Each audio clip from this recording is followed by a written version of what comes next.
Hello everybody, Cal Banyan here, Cal Banyan's Hypnosis, etc. If you're watching this video anywhere except calbanyan.com, you want to go there because right below this video, right there on calbanyan.com is additional text, links, graphics, stuff like that that will make this podcast much more valuable to you. Today we are going to cover grief, emotions, and hallucinations in AR. Is it really necessary? All right, before I get into that, let me tell you we got an upcoming, let's see, NGH approved Banyan Hypnosis Hypnotherapy Certification Super Course in October 1st through November 11th with the weekend off in the middle. It's the best way to become a one percenter. Come out to Tustin, California. And you know what? If you can't come all the way out here, we stream the event live over to the internet. You can sign up for it and get certified that way too. You get to practice just like everybody else. Your practice gets supervised just like everybody else. It is the way to go. If you can't be here, you can save a lot of money on hotel and all that kind of stuff. What else have I got here? Oh, you got to go to the NGH convention. Talked a lot about that in the last episode. Not going to get into it too much. 300 workshops, a gazillion good speakers, and of course, our Week of Power 5-path and 7-path self-hypnosis certification course will be conducted during the 4 days before and the 3 days after the convention. It's super great value. Go there, get the Week of Power and the NGH convention all in one trip. Let's see, is there anything else I want to talk about? Oh, if you can't do it live, then check out our 5-path 2.0. It's the latest version of our 5-path training for hypnotherapists. And of course, we have an entire certification set if you're interested in that too. Links right there. You can also go to hypnosis.org and learn how to hypnotize for free right there and be able to get all that good stuff. All right, here I am. I'm ready to roll along answering your questions. Oh, all right. One more cup of coffee. It's really nice when I have Meredith or I have Elron because while they're talking, then I can have my sips of coffee or water or tea or whatever I'm drinking that day. And by the way, I said I'd talk a little bit more about this. Before I get into it, you know, one of the coolest ways, I remember Dr. Dwight Damon, president of the National Guild of Hypnotists, he says the best way to build your practice is take advantage of a certain part of your body. And it's the, you know, you got to use a part of your body, right? And he says space between your nose and your chin. You got to talk. And, you know, a lot of people, they're not so good at just bringing up the conversation with strangers. So if you look here on this website, there is a picture of some t-shirts, some cups and things like that. And I call these conversation pieces, some of which you can wear. And right on there it says, you know, hypnosis works, ask me how. I answer questions about hypnosis. And there you are, as you're walking around, those people who are interested, they'll say, are you a hypnotist? And you can say, why, yes, I am. They go, what do you do? You can say, I help people when everything else has failed. And so you can just walk around. You can have a bumper sticker on your car. You could have something on your keychain. You could wear a hat. Just a gazillion different things you can do, and I got a bunch of them on that website. Just go over there. The way the website is set up right now, I believe it's on that side of the site. You'll see some pictures of like hats and t-shirts and stuff like that. Go there, check them out, and gosh, you get some, and you know, 20 bucks or 25 bucks for a shirt, something like that, and it can get you all kinds of leads. Heck, you got to wear clothes anyway. You might as well wear clothes that's going to make you some money. All right. Let's see. Question number 1 today. I have a client who says she has prolonged grief. Is hypnotherapy appropriate for this? All right. Now this whole thing, you know, the wording of this may have to change depending on where you are working. You know, some places the word grief is protected and only psychologists can use it. So what we can also say is sadness. Now, because what is grief really? I mean, it's an emotion of sadness because of a loss, particularly of a loved one. And how long should it last? You know, it's pretty normal for people to be upset about the loss of a parent or a spouse or some kind of loved one like that for a long time. And they need to have that time to grieve and feel sad and, you know, cry and do these normal kinds of things. But if this is going on after, you know, 6 months or a year, then guess what? They've been sad for too long. And yes, hypnosis done right can be very, very effective with this. As I'm talking about this, it reminds me of a client that I came in, that came into my office once, and she had been referred by a psychologist, and she was diagnosed with having prolonged grief. Now, what I did, of course I did 5-path with her, but what I did as part of the pre-hypnosis interview, I think it would be useful to kind of talk to you about here, and that is, you know, there she is, she's so sad, she's feeling so bad. I mean, she's got the dark cloud over her head and everything, and I look at her and I say, who or what did you lose? And she looked at me like I had read her heart, that I knew what was going on inside of her. And she said, I lost my mother. And I said, well, first of all, I want you to know that I think that anyone that had gone through what you've gone through would be feeling exactly the same way. And she almost interrupted me and said, yes, but you know, my counselor, my psychologist said that I have been feeling this too long.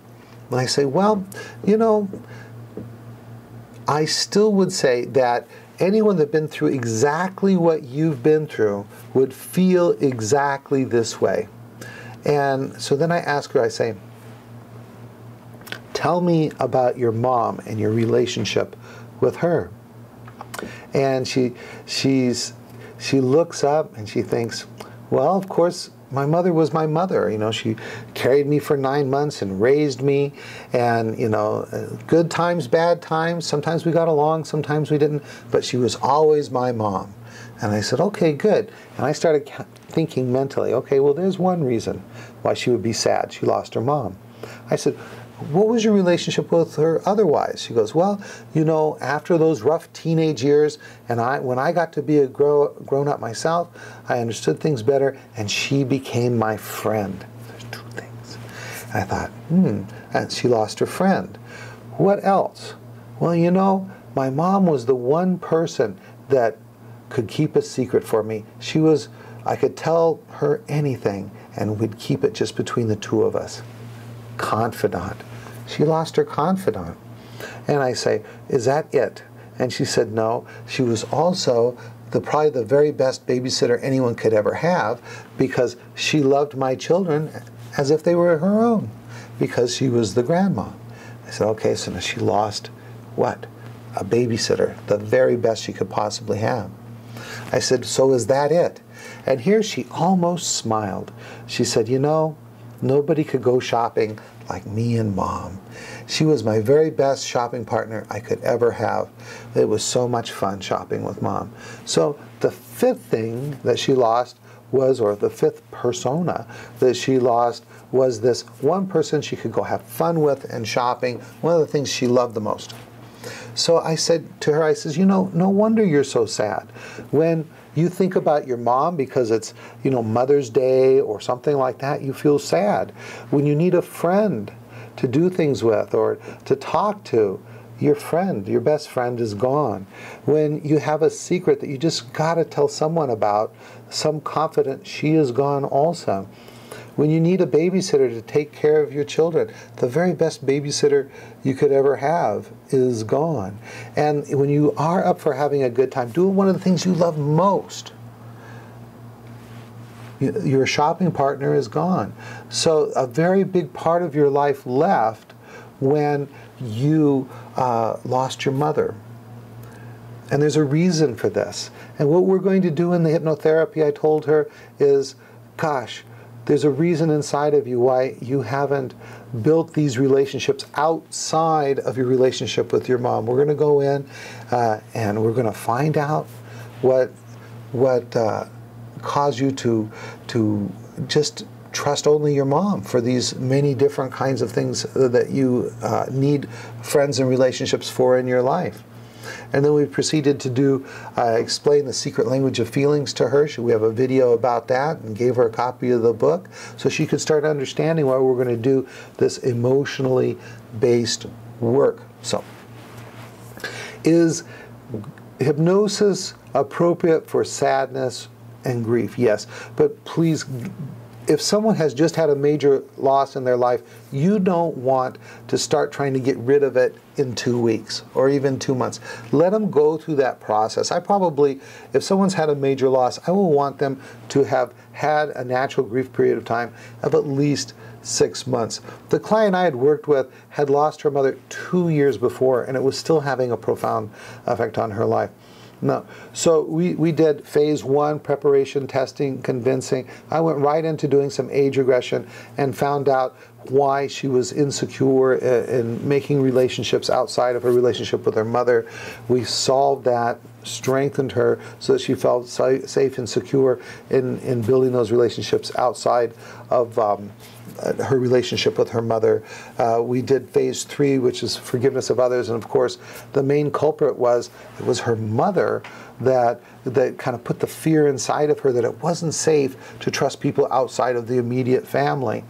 And then we did phase 4, which is forgiveness of self, because you know what? This lady was like 35, 45 years old, I don't remember exactly, and she let that influence of her mother cause her to have these problems for so many years, and she had to accept some responsibility for that. And when she did that, then she felt some feelings of guilt and some anger at herself, which was then released through the forgiveness of self work. In this particular case, there was no significant secondary gain issues, so we did not need to go into phase 5. But 5 path freed her from this problem, and she was then able to go ahead, start building other relationships. You see, sadness is good. This is something I talk about in the secret language of feelings. All feelings are good when they're based in reality. She did have a very realistic, meaningful loss. She's supposed to feel sad when her mother's gone. That sadness is there to motivate her to do the sometimes difficult things she needs to do to fulfill that need of, having people she could trust in her life. Friendship, confident, babysitters, shopping partners, and maybe even like a big sister or older person in her life that could be a parental figure. We all need them. People we can look up to are more experienced than ourselves. So that's what we would do. That's what we would do as 5-pathers. All right, let me move on to the next one and see what I've got here.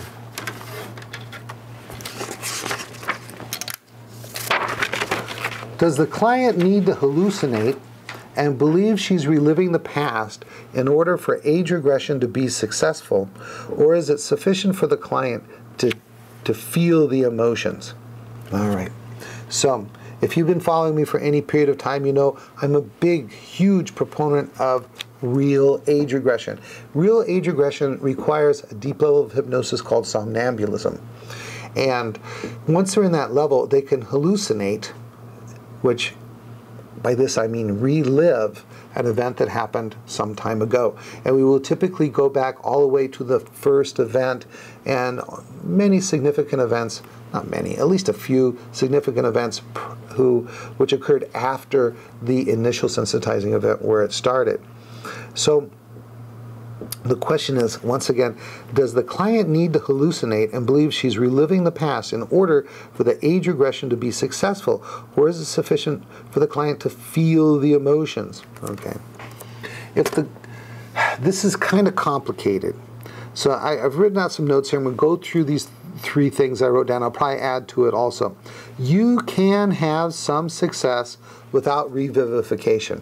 The NLP people and timeline therapy practitioners, they do that. They'll just have someone in the normal waking state go back on imaginary line or go back through some imaginary means to times earlier when they felt that way, just thinking it, just remembering it, okay? And you know what? That done right can give you some success. However, I think that real age regression with real revivification means to relive the event, is more powerful. Okay, the next thing I have down here is the best report of what's going on in the past, what they were thinking and what they were feeling can only be had when someone is experiencing true age regression, which is a hallucination.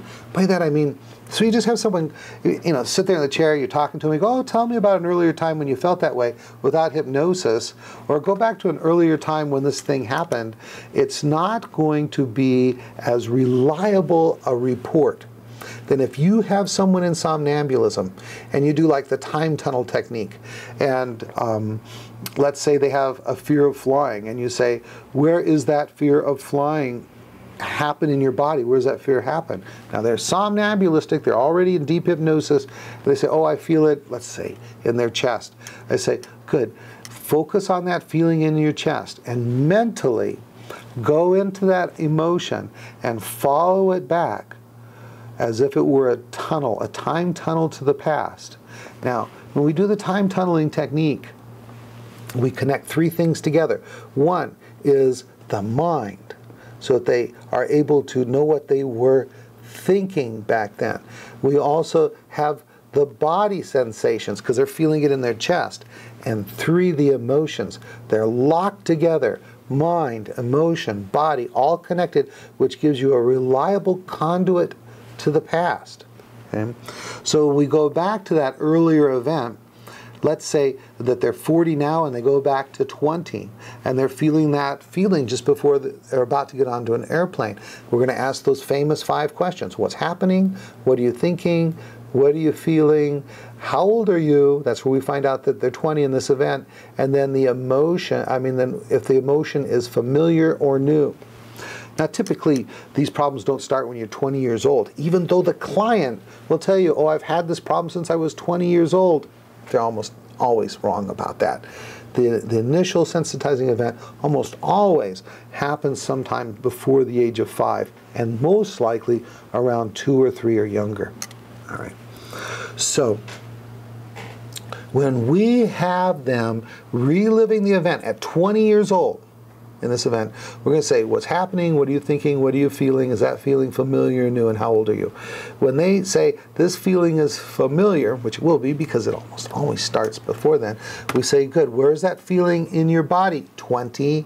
And 20 says, oh, it's in my chest. Good. Focus on that feeling. Mentally go into that feeling as if it was a tunnel to the past. Follow it all the way back to the first time you felt that way. And then they can follow it back, get to the early event. We'll repeat that process.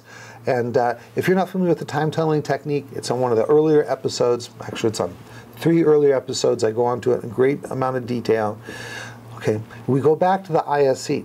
Maybe they're just 3 years old. Most clients in the normal waking state cannot remember anything that happened when they were 2 or 3 years old. So it's only through a true, real age regression with revivification that we're going to be able to get to that aspect of themselves that is 3 years old. And inside of that aspect of themselves that is 3 years old, they know what's going on. They know what they're thinking, and they know what they're feeling, and they know how old they are, and they know if that feeling is familiar or new. And so if you just do remembering, or if you just have them feel the feeling as an adult, you cannot get to the cause of the problem. Also, just having someone go back to that earliest time when they felt that feeling, however intense that feeling was, small or large, but feeling it again is cathartic. It's a catharsis that is releasing, and as they release that emotion, then that emotion that's inside of them just dissipates. There's two main ways through age regression that we help the client with regard to the intensity of the emotion.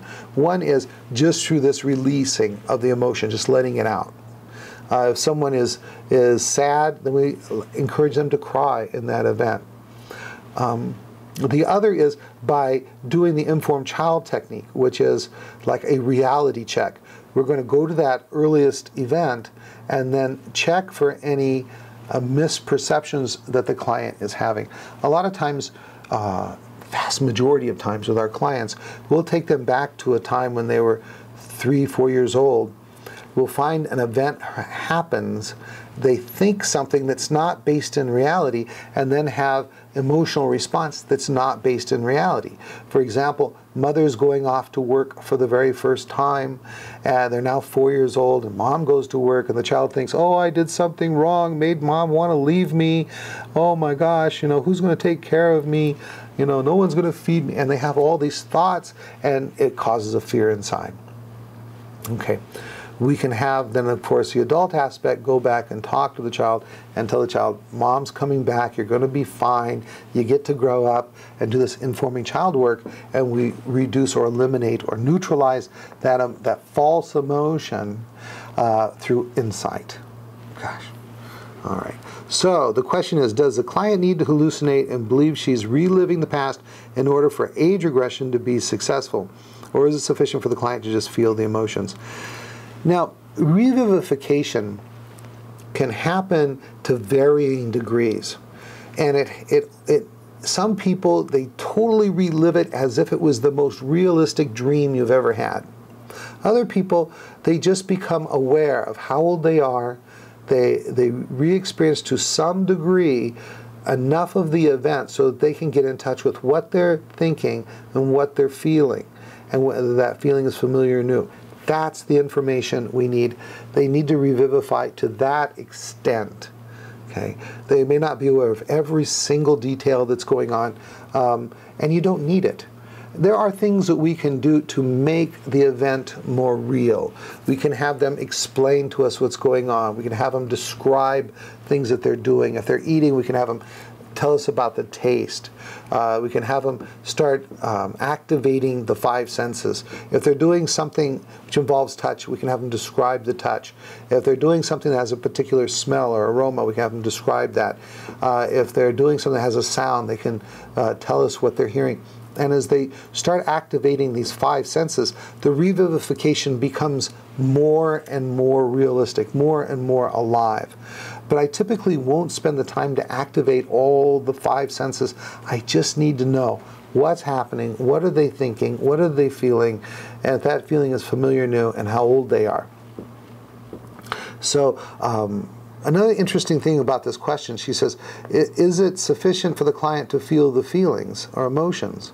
And if they're typically, if they're feeling the emotions and you've directed them into the past, they are in age regression. And if you use proper verbalization, like staying in present tense, ask them what they're thinking, what they're doing, then they will be in regression and in revivification. All right, good. Let's see. I'm going to squeeze one more in here. Balancing the desire to help with your ability to help. Sometimes you want to help people. For example, their English is not so good, but you wonder if you're going to be able to. From time to time, I'll have someone come into my office, and either because their language, English is not their first language, or maybe they're not the most insightful person, or maybe they're not really, really bright. But I think that with the person, it would be unfair not to try. Like I'm thinking, gosh, this person, it's going to be so hard to work with because their English skills are not good, or they're not the brightest person, or they're not so insightful, or they're fearful. And I think, gosh, I really want to help this person, but I'm thinking this is going to be tough. Or it might not be successful. They just might not have the intellect, or they just might not have the English speaking ability. And in that case, but you want to help them. So you're kind of betwixt and between. Now, if you have someone that's a language problem, you've got to kind of talk to them. This is the solution. You've got to talk to them, and you've got to be honest with them. Now, I've never found a way to talk to someone about problems with intellectual capacity. I would probably just say, you know, I think we can do this. Your situation looks like it's going to be complicated. It may take more sessions than average. I want to be honest with the person and work out a solution with them. If the person has limited English skills, my first priority would be who speaks this language that this potential client has that is a skilled hypnotherapist, and I'll just refer them out. But if that person, if there just isn't anyone around that they can help them, then I've got to just sit down with the client and say, you know, I'm noticing that as we're doing this interview part, that sometimes you don't understand what I'm saying, or I have to repeat things several times and explain things. And if we do proceed, that's going to cause it's going to cost you more money because it's going to take more sessions. You know, let's say on average for a particular issue, it takes you 4 or 5 sessions. And you might say, you know, on average with someone who speaks English really well, this might be 4 or 5 sessions. But with you, you know, I anticipate that it's going to take 2, 3, 4 sessions, maybe more, to get through the work. Are you ready to make that kind of investment? And so it's really work it out with the client. Let's see. Yeah, that's the main thing, is if you see it, we as hypnotherapists, we're the kind of people who want to help people. But there's going to come situations where you go, I really want to help this person, but I don't know if I'm going to be able to. If you don't think you're going to be able to, you need to just tell them, gosh, I don't think I'm going to be able to help you because your English is not strong enough, or maybe it's something outside of your realm of training and qualifications. You just explain it to them. But if it looks like you think you can be successful, but it's going to take more sessions, just explain that to them and work it out. You never want to mislead a client. You want to be as honest as you can with your clients and really help solve them. You want to be a good hypnofixitist. That's my new word. I like that word, hypnofixitist. I came up with that word because someone was saying, should I call myself a hypnotherapist or a consulting hypnotist or a hypnotist? I'm thinking about, let's just call ourselves hypnofixitists. And we can do hypnofixotherapy, and we can study hypnofixotology. Leave your comments below. Let me know what you think. All right, now, next week, I'm hoping that we can have Meredith back. It's so much more fun to do these videos when I have Meredith or Elron along. And, you know, you've seen the videos. It's a lot better. But in the meantime, please visit my websites, hypnosiscenter.com. All my training schedules are listed there. There's more stuff than you could ever read in one day as far as just free information, that kind of stuff. Go to hypnosis.org because there's also more information, articles. Our e-zine is there, and also I teach you how to do the quick induction, the Banyan induction. And like us on facebook.com/hypnosis, etc. or hypnosis etc. It's probably right here. Hypnosis, facebook.com/hypnosis etc. Go there, like us, and you'll be in on the conversation that we have off of this website. That's it. Cal Banyan, signing off.